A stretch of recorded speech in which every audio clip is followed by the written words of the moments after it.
Because it's happening. To boost your older iPhone's performance and battery, use low power mode. Right here, if you go down to the control center, you can see that I'm using it.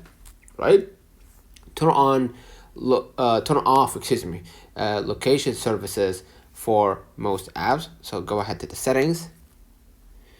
I'm gonna find here privacy and security, and here location services. Go ahead to each app that you don't visit much and turn it off. So let's say crack, never, right?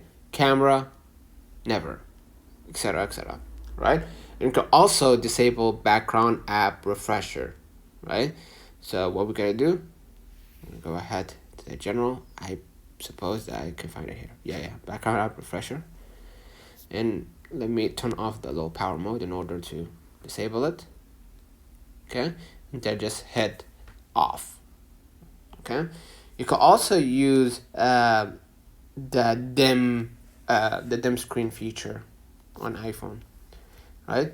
So go ahead to the brightness, or I think display and brightness, yeah, and basically make it automatic.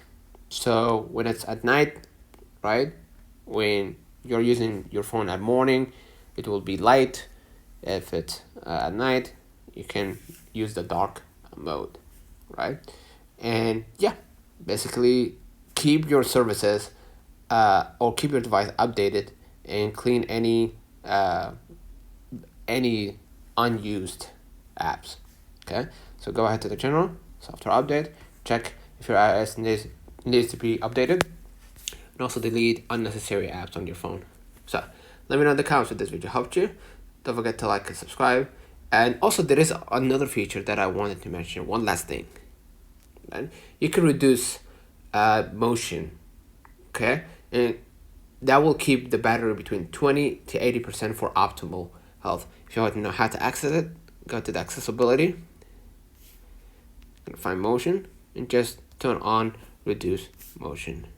And that way you're gonna be able to reduce the battery health, right? Or basically increase the battery health here. So see you in the next one.